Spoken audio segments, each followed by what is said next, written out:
Imagine this. God decides to stand up.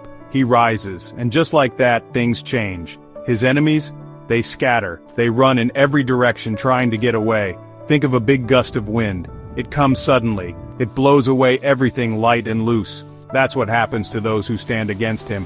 They are like dust in the wind, gone in a moment. His power is so great, so immediate. No one can truly oppose him when he decides to act.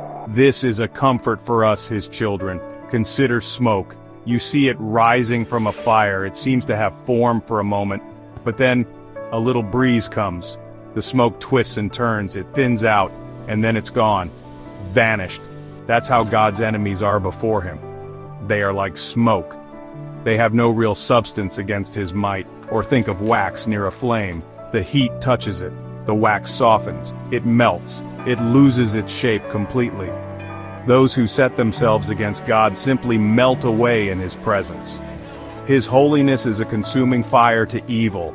The wicked cannot stand. They perish before God. It sounds harsh maybe, but it's also a promise. A promise that evil will not win. A promise that injustice will not last forever. Now picture a different scene. While God's enemies scatter, what about his friends? The Bible calls them the righteous. Their reaction is the complete opposite. They are not afraid. They are not running. No, they are glad. Their hearts are filled with an amazing joy. It's a deep joy, a lasting joy. It comes from knowing him. It comes from seeing his power at work. They see God move, and their spirits soar. They rejoice exceedingly. This isn't just a little bit of happiness. This is an explosion of joy. Think of children on Christmas morning. Think of a surprise party with all your loved ones. It's that kind of overwhelming, bubbling over happiness. Their faces shine. Their voices rise. They cannot contain the gladness that fills them. God's presence brings light. It brings freedom. It brings a reason to celebrate. This joy is a gift from him, a gift for his beloved people. So what do they do with all this joy? They sing. They sing to God. They sing praises to his name. God's power is immense. Yes, he scatters his enemies with ease. But his heart is also incredibly tender. He is not distant. He is not uncaring. Psalm 68 tells us something beautiful about his character. He is a father to the fatherless. Think about that. A child without a father can feel so alone, so vulnerable. But God steps into that emptiness. He becomes their father. He offers love, guidance, and protection. He sees them. He cares for them deeply. His arms are open wide. He's also a defender of widows. In ancient times, widows were often among the most vulnerable. They could lose their homes, their support, their protection, but God declares himself their defender. He stands up for them. He ensures their cause is heard. He protects them from exploitation. This shows his deep compassion. His justice is not just about punishing the wicked. It's also about lifting up the oppressed. He has a special place in his heart for those who are hurting and helpless. He is their champion, and there's more. God sets the lonely in families. Loneliness can be a heavy burden. It can make the world feel cold and empty, but God understands. The psalm contrasts the fate of the rebellious with God's care for his own. Those who choose to rebel, who turn their backs on God's goodness, they find themselves in a sun-scorched land. It's a dry place, a barren place, a place of their own making, really.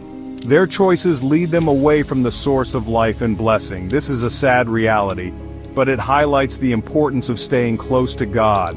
He doesn't force his blessings on those who reject him.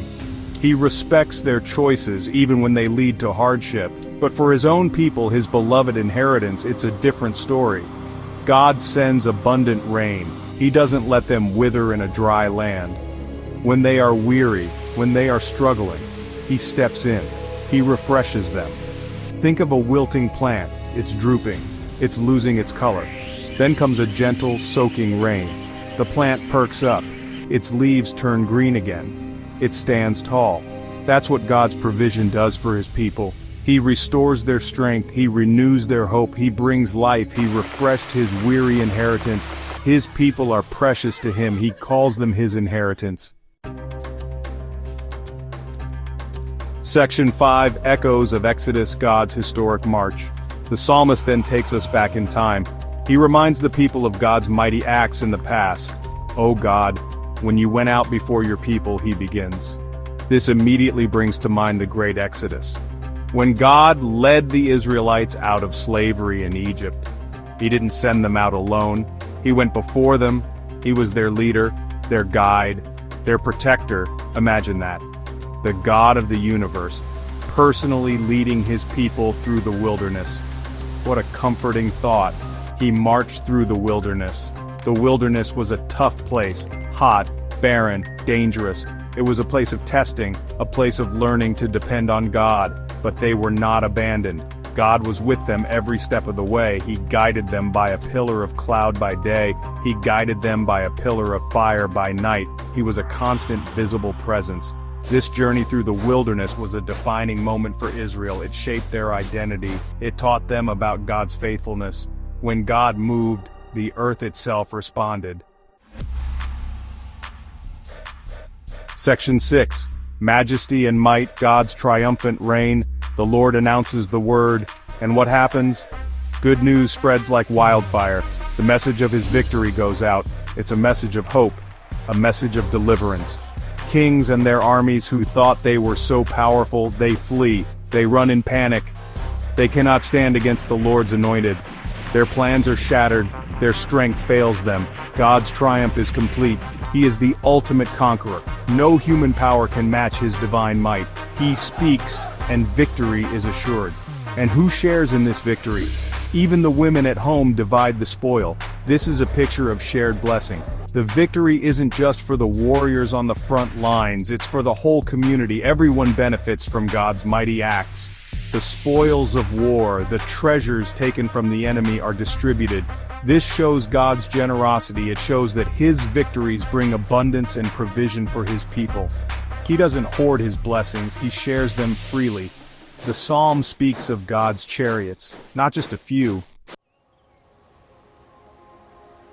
Section 7. The Mountain of God, a place of blessing. The psalm paints a picture of mountains. Mount Bashan is mentioned. It was known for its height, its ruggedness, its imposing presence. It was a majestic mountain, no doubt, a symbol of strength and permanence. Many mountains might seem grand. They might seem like fitting places for a God to dwell. They might even look with envy at the place God chooses. But God's choices are not always what we expect. He often chooses the humble, the overlooked. Why gaze in envy, you rugged mountains? The psalmist asks this question. It's as if the other mountains are jealous of the one God has chosen. God didn't choose the highest peak.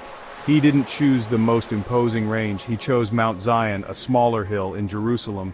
This was to be his special dwelling place on earth. His choice often surprises us. He sees things differently than we do. He values the heart. He values relationship. The Lord desires to dwell there.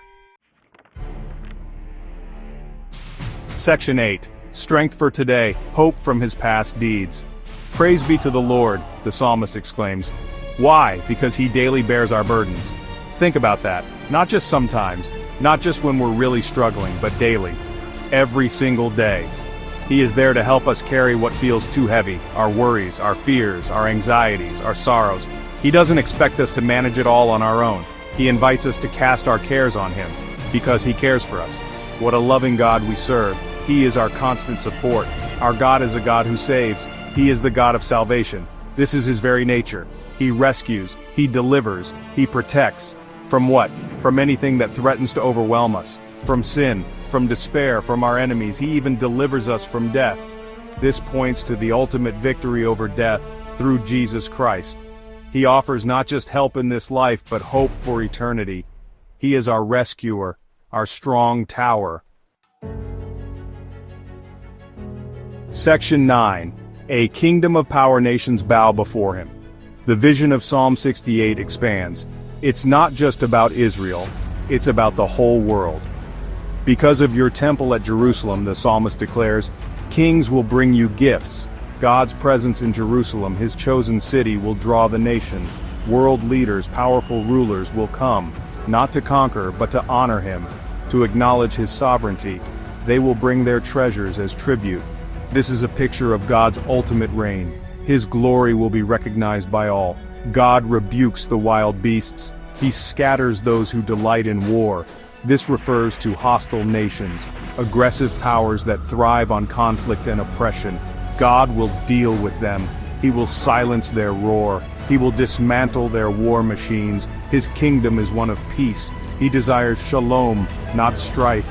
He will bring an end to violence. He will humble the proud and the arrogant. Those who trust in military might will be brought low.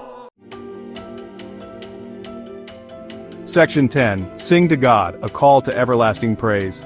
The psalm concludes with a powerful call to worship.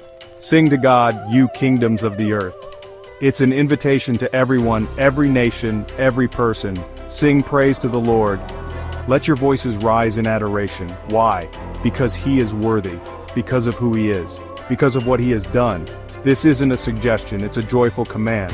Our hearts were made to worship Him, and when we do, we find our truest purpose, our deepest satisfaction.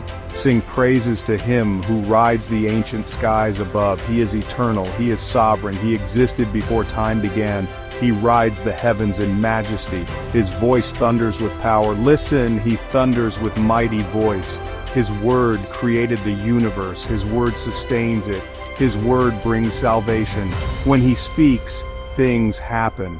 Mountains tremble, hearts are changed, lives are transformed. We should listen to His voice.